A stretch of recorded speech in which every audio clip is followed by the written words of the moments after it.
vamos lá, como o Alex me apresentou, meu nome é Rafael Azevedo, eu sou engenheiro eletricista, formado aqui pela Federal do Ceará e tenho MBA em gerenciamento de projetos, onde, como o Alex citou inicialmente, tive a felicidade, eu e a Tatiana e vários colegas, de sermos alunos do Alex, né, que talvez para quem não conheça ele tão bem, que vê assim, ele fala acelerado e tal, mas eu visualizo isso de uma outra forma, né, que aprendi isso na época que fiz o MBA e pude ser aluno dele, que inclusive ele também era o coordenador do curso, né, mas eu visualizo isso como uma disposição muito grande para ensinar. Então, eu vejo isso eu vejo isso no Alex, ele tem uma proatividade, uma disposição para ensinar, que assim, todo mundo que às vezes nem tem tanto interesse, mas só em estar em contato com o Alex ali, o cara entra na onda e vai junto e ele consegue cativar, né? Então, professor, até agradeço aí o convite, é uma honra, sem dúvida, e eu tenho certeza que os colegas que conhecem o senhor aí mais de perto compartilham desse mesmo sentimento que eu aí, quanto à sua colaboração e sua proatividade, que inclusive depois eu vou até fazer também um adendo sobre essa questão de proatividade na engenharia, né? Que eu acho isso muito importante, né? Mas vamos lá, como o Alex citou, né?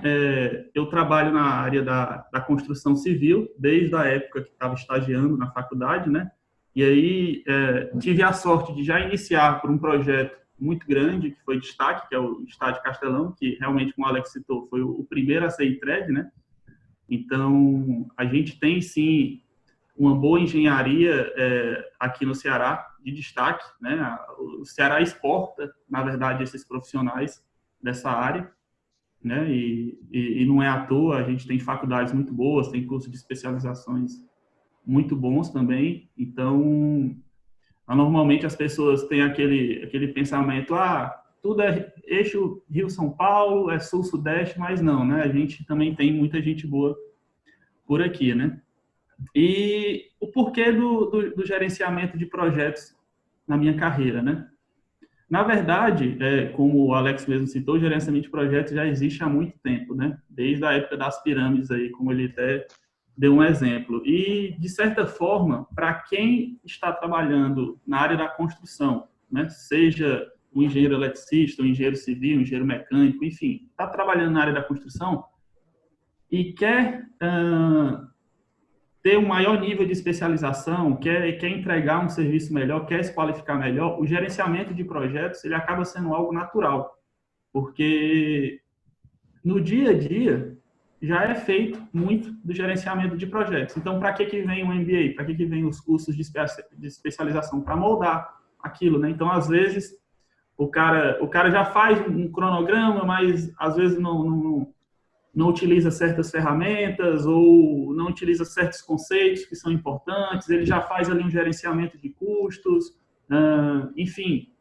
ele já usa no dia a dia muitas ferramentas. Então, o gerenciamento de projetos vem para estar dando uma moldada para poder estar padronizando, né? Porque o PMBOK, uma certificação na área, ele nada mais é do que ele está, de certa forma, padronizando algumas ações. Não que sejam engessadas, de forma alguma, muito pelo contrário, né? O gerenciamento de projetos ele é muito amplo, como eu pude ver que a Tatiana é de uma outra área bem diferente da construção, né?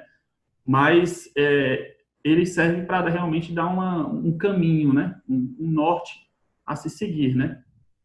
E eu considero que sem dúvida, isso foi muito importante na minha área, né? Assim, primeiro eu tive, como eu falei, a sorte de já começar por um projeto grande, então eu já me envolvi ali com profissionais muito bons, né? Inclusive, teve um colega lá da obra do Castelão, que foi o Daniel Crisóstomo, que ele depois chegou a ser meu professor no curso de especialização do MBA, né? Então, eu já me envolvi ali com uma turma bem legal, né? Bem de um nível muito bom, né? Mas sem dúvida que o gerenciamento foi importante, não só pelo conhecimento que ele traz, pelas padronizações, pela especialização, mas também pelo network, né? Quando é que eu esperaria conhecer um Alex da vida, né? uma turma dessa, os professores que a gente tinha lá, enfim, todos profissionais muito bons, né? Então, assim, fora os colegas também, né? Não deixando de citar, também os colegas, muitos colegas bem qualificados, bem sucedidos, né? Então, o network sem dúvida muito importante também, né? E aí, só que assim, isso não é algo que é construído rapidamente, né? Na época que eu me formei, né, a empresa que eu trabalhava, ela tinha até um plano de pagamento dessas especializações para os engenheiros, né? Que a empresa investia, né, nos seus profissionais.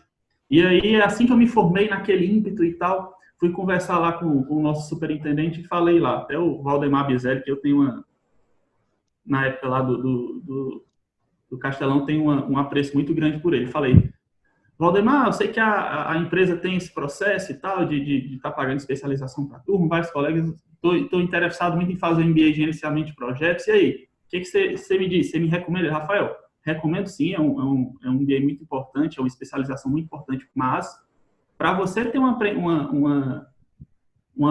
aproveitamento maior, né, do seu curso, né, do que os professores vão estar trazendo, enfim, das experiências, é importantíssimo que você já tenha uma experiência prévia. Porque, como eu citei aqui anteriormente, na engenharia, na construção, a gente já usa muito do gerenciamento de projeto, às vezes até sem saber, né, quando a pessoa não tem uma formação. Mas é importantíssimo que no momento do curso, a pessoa já tenha alguma experiência prévia. Então, ele falou assim, é importantíssimo sim, mas espere aí mais uns 2 anos. Daqui a uns 2 anos, 2, 3 anos, você faz aí essa especialização. E aí eu terminei a obra do centro, quer dizer, saí no meio da obra do Centro de Formação Olímpica, porque fui transferido lá para a Hidrelétrica de Belo Monte, como o professor citou. Fiquei lá 2 anos e quando voltei, aí sim, já tinha passado por vários projetos, por várias áreas, né? E aí sim fui fazer a especialização e percebi o quanto foi realmente importante essa dica que o Valdemar, na época, me deu, falou, espera mais um pouquinho que você vai aproveitar muito melhor. Mas isso é também de cada um. Não quer dizer que a pessoa, por ter uma experiência prévia, vai também ter um aproveitamento, né? Porque era até onde eu ia entrar, na questão da proatividade, né? Eu costumo dizer para a turma que trabalha comigo, né, que a engenharia, né, eu acho que o Alex, e na verdade o Alex acho que ele deve concordar, mas essa frase eu até aprendi na faculdade. O engenheiro ele foi feito para resolver problema, né? Só que aí eu moldei um pouco melhor essa frase, né? O engenheiro foi feito para resolver problema. Ok, beleza, isso aí muita gente concorda. Mas por que existe o problema?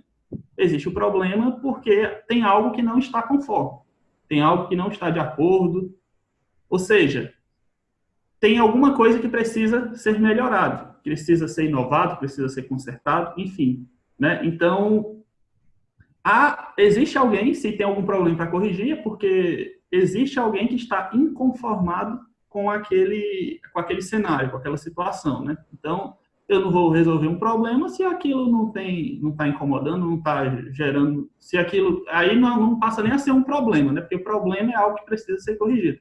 Então, eu costumo dizer muito que a engenharia, ela está associada a resolução de problemas, ela está associada à inovação, porque para que eu vou ter engenheiro se eu não preciso? Como é que eu vou ter inovação se eu não preciso de engenheiro? Para que eu vou ter engenheiro se eu não tenho inovação? Né? Por que o engenheiro eletricista surgiu? Porque as coisas antigamente eram tudo movido a carvão, a parte mecânica, e aí se sentiu a necessidade de uma forma mais otimizada de estar fazendo aquilo. Então surgiram os motores elétricos, enfim, os diversos equipamentos elétricos que vieram para otimizar os processos. Ou seja, existia um cenário, alguém estava inconformado com aquilo, um grupo, uma sociedade estava inconformada com aquilo, e daí surgiu-se a necessidade de otimizar, como é sempre feito hoje. Hoje você tem uma tecnologia de transmissão, você tem um tipo de celular, mas aquele celular vai ficando obsoleto, vai ficando lento, aquela tecnologia não atende mais às demandas, né? Antigamente a gente tinha internet de escada, tinha internet em casa, o ADSL, e aí você vem se desenvolvendo, porque hoje a demanda está muito alta, hoje a gente tem internet fibra ótica, 50, 100 megas, que há pouco tempo atrás não era uma realidade, né? E também não era demandado, hoje já é. Então, a engenharia, ela existe justamente por isso, ela existe para mudar cenários, né? Só que aí, para você fazer isso, não basta você ser indignado com a sua atual situação. Você tem que ser o quê? Proativo.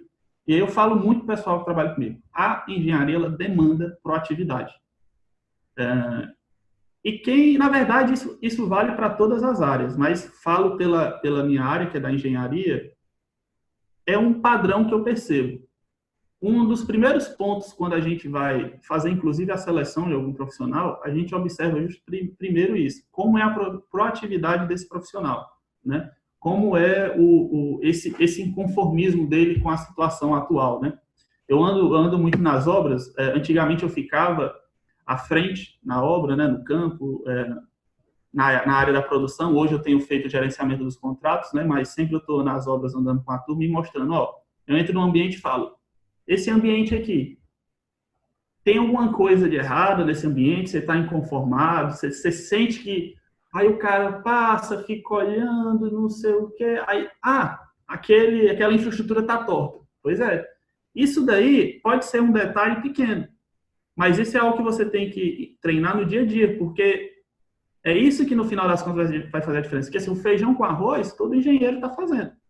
Mas você tem uma visão diferente, uma visão crítica, né? Isso é muito importante, ter uma visão crítica das coisas, ou seja, você ser inconformado, né, com aquilo, isso daí te traz eu acho que para todas as áreas, né? Mas para a engenharia e a parte da construção, sem dúvida, traz um ganho muito bom. E eu percebo que isso foi uma das coisas que me ajudou, né, na minha carreira, né? Eu sempre fui muito incentivado a isso, né, pelos meus tutores que eu tive profissionalmente, ó, proatividade, vamos lá, vamos resolver, não deixa aquilo parado, vamos para frente, tem que resolver, enfim, né? E aí eu transmito isso aos colegas que estejam assistindo. Talvez alguns, né, muitos alunos, às vezes até desgostosos com a área, falando agora, puxando bem para a área da construção, né, desgostosos, porque o mercado tem altos e baixos, o mercado já está baixo faz um tempo, estava melhorando, veio a pandemia, e aí eu continuo não na engenharia.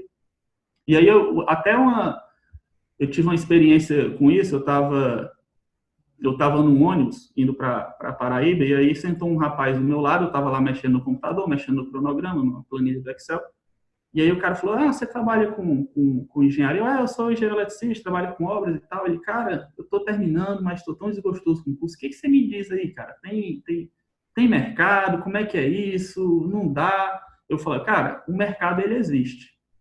Só que, obviamente, como toda área, tem seus altos e baixos. Mas o que vai fazer diferença para você?